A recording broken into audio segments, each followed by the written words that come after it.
नमस्कार, मेरा नाम शुभांकर प्रत्युष पाठक है। सिविल सेवा परीक्षा 2021 में मैंने 11वीं रैंक प्राप्त की है। ये मेरा पहला प्रयास था। इस वीडियो में मैं आपसे अपनी बुक लिस्ट के बारे में बताना चाहूँगा। सबसे पहले हम प्रीलिम्स की बात करेंगे। तो जब मैंने अपनी तैयारी शुरू की 2020 जून में, प्रीलिम्स का एग्ज़ाम 2021 जून में होना था। तो मेरे पास केवल 1 साल का समय था, तो मैंने बहुत ज़्यादा रिसोर्सेज़ नहीं फ़ॉलो किए। मैंने जो कुछ बेसिक बुक्स फ़ॉलो की हैं, वो मैं बताना चाहता हूँ। और मैंने ऑनलाइन कोचिंग की थी राउज़ आईएएस में, तो उनकी जो मटीरियल है उसको मैंने जो क्लास नोट्स हैं, उनको इन मटेरियल के साथ रेफ़र किया था, ऐड किया था। इससे ज़्यादा मैंने कुछ पढ़ाई नहीं की थी। वो रिसोर्सेज़ मैं आपसे शेयर करूँगा। जैसे पॉलिटी में लक्ष्मीकांत सर की किताब है, हर कोई पढ़ते हैं। मॉडर्न हिस्ट्री में स्पेक्ट्रम की किताब है। एंशिएंट इंडिया में आर्य शर्मा सर की एनसीईआरटी है, पुरानी वाली। और आप अगर देखें हाल-फिलहाल में 6, 7, 8 और 12th की जो एनसीईआरटी है, नई वाली हिस्ट्री की, उसमें से डायरेक्ट सवाल आए हैं। तो ये एनसीईआरटीज़ मैंने की थी।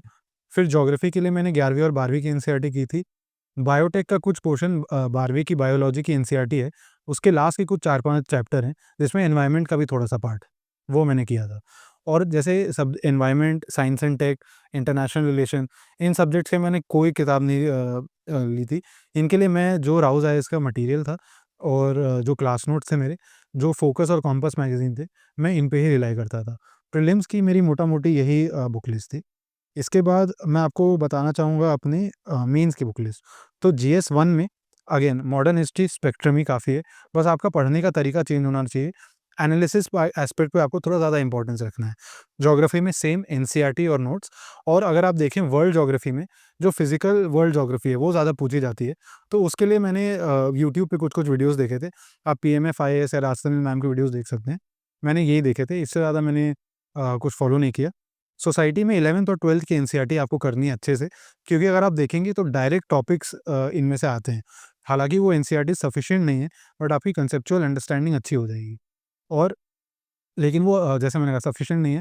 हर एक जो टॉपिक है, जैसे अर्बनाइज़ेशन है, salient features of Indian society है, इस पे आपको खुद से नोट्स बनाने हैं, एक-एक, डेढ़-डेढ़ पेज के। यहीं पे मैं बताना चाहूँगा जो एचआरटी प्लेटफ़ॉर्म है वरुण जैन सर का, उनके रेडीमेड नोट्स थे, जो कि बहुत क्रिस्प और लूसिड थे, उनको ही मैंने अपने सोसाइटी के लिए ऐड किया और यही मेरा बेस था 11th-12th की एनसीईआरटी, अपने कुछ थोड़े से नोट्स और वरुण जैन सर के जो उन्होंने नोट्स प्रोवाइड किए थे।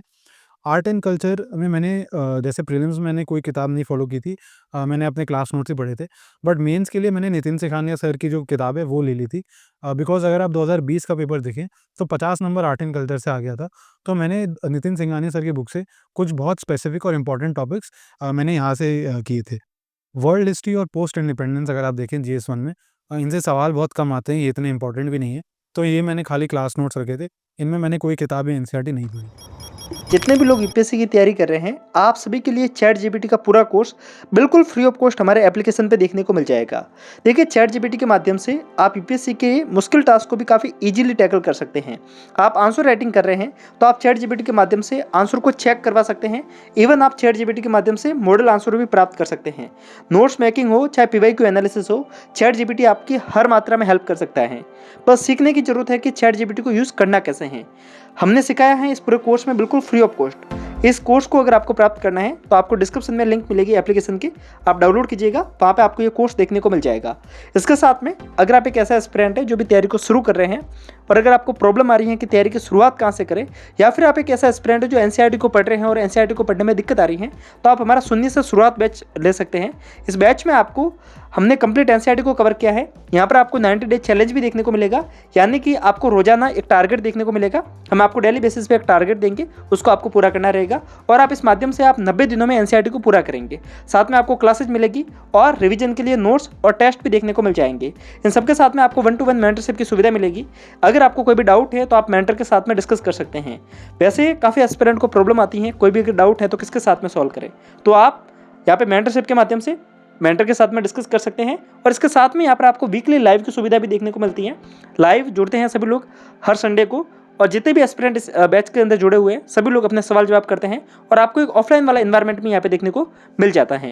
इन सबके अलावा एप्लीकेशन पे आपको बिल्कुल फ्री ऑफ कॉस्ट एनसीईआरटी की पीडीएफ, यूपीएससी के पीवाईक्यू सब कुछ आपको बिल्कुल फ्री ऑफ कॉस्ट देखने को मिल जाएंगे। सो आप जाके विजिट कीजिएगा, एप्लीकेशन के लिंक नीचे है। चैट जीपीटी का पूरा कोर्स बिल्कुल फ्री ऑफ कॉस्ट है, इसको सभी लोग देखिएगा जरूर अपनी तैयारी को शानदार बनाने के लिए।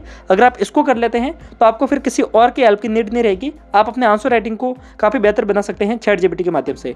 लिंक डिस्क्रिप्शन में जाइए और विजिट कीजिए। अब हम GS2 में आते हैं। GS2 में पॉलिटी के लिए लक्ष्मीकांत सर की किताब अगेन वही पढ़ी मैंने। उसमें लोग यूजुअली मेंस के लिए पढ़ते नहीं हैं, बट अगर आप देखें तो उसमें काफ़ी सारे रिकमेंडेशन हैं पूंची कमीशन के, सरकारिया कमीशन के, NCRWC के और इंडिविजुअल चैप्टर्स में भी, तो वो मैंने यूज़ किए थे। गवर्नेंस में मैंने क्या किए थे, हर एक टॉपिक के नोट्स बना लिए थे, जैसे एजुकेशन, विमेन, हेल्थ, इन चीज़ों के। और एक नीति आयोग की India at 75 strategy of India at 75, ये 2018 की पब्लिकेशन है, वो आप ज़रूर पढ़ें। उसमें बहुत क्रिस्प तरीके से एकदम मेंस ओरिएंटेड टाइप का दिया हुआ है, बैकग्राउंड दिया हुआ है, इश्यूज़ दिए हुए हैं, तो वो आप पढ़ेंगे, आपको काफ़ी हेल्प मिलेगी। और एक इंटरनेशनल रिलेशन आता है GS2 में, ये मोस्टली करंट अफेयर्स बेस्ड होता है, तो इसके लिए अगर आप कोई भी करंट अफेयर्स मैगज़ीन पढ़ लेंगे और अगर एक बैकग्राउंड आपको पता होगा इश्यूज़ के, तो आपको बहुत हेल्प करेगी। इसके लिए मैंने मोस्टली राउज़ है इसका जो कॉम्पास मैगज़ीन है और जो QIP क्लासेस में हमको पढ़ाया जाता था, क्वालिटी इंप्रूवमेंट प्रोग्राम में, वो जस्ट मेंस के पहले होता था, वो नोट्स के साथ मैंने इसको ऐड किए थे बस। GS3 अगर हम देखें, तो अगर आप इकोनॉमी देखेंगे तो 250 में से एक करीब 120 नंबर इकोनॉमी आती है, जिसमें 50 से 60 नंबर एग्रीकल्चर का आता है। तो इसमें मोस्ट इम्पोर्टेंट है पीवाईक्यू सॉल्व करना। और मैंने अगेन क्लास नोट्स जो QIP थे, जो इनकी कॉम्पास मैगज़ीन थी राउ साइज़ की, मैंने वही फॉलो किया, मैंने और सोर्सेज़ फॉलो नहीं किए। बाकी का अगर आप पार्ट देखें एनवायरनमेंट, साइंस एंड टेक्नोलॉजी, तो ये मोस्टली करंट अफेयर्स ओरिएंटेड रहते हैं, तो इनमें आपको बहुत ज़्यादा स्ट्रगल नहीं करना है, कोई किताबें नहीं पढ़नी है, जो करंट अफेयर्स में डोमिनेटिंग चीज़ें हैं, वो आपको रिवाइज़ करके जानी है। फिर इसमें आती है डिज़ास्टर मैनेजमेंट और इंटरनल सिक्योरिटी। ये एकदम स्टैटिक सब्जेक्ट्स हैं, इन पे आप हर टॉपिक पे एक-एक पेज के नोट्स बनाएँ, जैसे टेररिज्म है, मनी लॉन्ड्रिंग है, नक्सलिज़्म का डेवलपमेंट के साथ इश्यू है, जो कॉन्ट्रास्ट है, और अगेन डिज़ास्टर मैनेजमेंट में कि क्या तरीके हैं, NDRF का क्या रोल है, सेंडाई फ्रेमवर्क क्या है, ये सब चीज़ें आप इनमें बस नोट्स बना लीजिए और मल्टीपल टाइम्स रिवाइज़ करिए और जैसे आता है उसको वैसे रेप्लिकेट कर दीजिए, क्योंकि एकदम स्टैटिक सवाल बनते हैं सेम जैसे हर साल बनते हैं, तो उसमें कुछ आपको अलग करने की ज़रूरत नहीं है। GS4 के लिए मैंने अगेन एचआरटी के नोट्स यूज़ किए थे, मुझे कोई बहुत अच्छी किताब तब मिली नहीं थी, मैंने कोई किताब से नहीं पढ़ी है। हालाँकि मेंस के बाद जब मैं GS4 के लिए वापस पढ़ाई कर रहा था, तो मैंने DK बालाजी सर की जो किताब है, वो मैंने देखी, वो काफ़ी अच्छी किताब है। उससे आप अपने डेफिनिशंस और एग्ज़ाम्पल्स ले सकते हैं। बट मैंने पर्सनली राउज़ आइस का जो कॉम्पास है एथिक्स का, और जो एचआरटी ने मुझे डेफिनिशंस और एग्ज़ाम्पल्स प्रोवाइड किए थे, मैं वही रिवाइज़ करके गया था एथिक्स के लिए। एसए के लिए सबसे इम्पोर्टेंट चीज़ है कि आप अपनी इवैल्यूएशन करवाइए। चाहे वो आप किसी से भी करवाएँ, टीचर्स हो गए, दोस्त हो गए। मैं इनफैक्ट अपने छोटे भाई से भी करवाता था, जिसका इस एग्ज़ाम से कोई लेना-देना नहीं है। ताकि आपको लोगों का पर्सपेक्टिव पता चले, आप ऐसे लिख कैसे रहे हैं। आप मल्टी डायमेंशनल ऐसे लिखने की कोशिश करिए। फिलॉसफिकल एसेज़ पे आप फ़ोकस रखिए और उनको थोड़ा एन्जॉय करने की कोशिश करिए। उसपे आप तभी कमांड कर पाएँगे।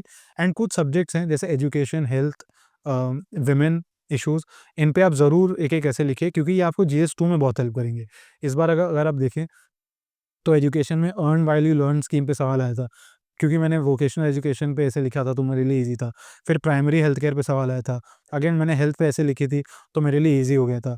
वुमेन एम्पावरमेंट पे इस बार GS2 में सवाल आई थी, तो मैंने फिर वापस उस पे वुमेन पे ऐसे लिखा था, तो वो चीज़ें मैं डायरेक्टली यूज़ कर पाया। क्योंकि ऐसे में आप बहुत कॉम्प्रिहेंसिवली लिखते हैं, गवर्नमेंट के प्रोग्राम्स भी होते हैं, डेटा भी लिखना होता है, तो आपकी बहुत अच्छे से तैयारी हो जाती है। तो कुछ इन स्टैटिक सब्जेक्ट से आप ऐसे ज़रूर लिखें और फिलोसफिकल ऐसे पे भी ध्यान रखें। एंड मोस्ट इम्पॉर्टेंट थिंग है इवैल्यूएशन करवाना, और खुद से भी सेल्फ इवैल्यूएट करें।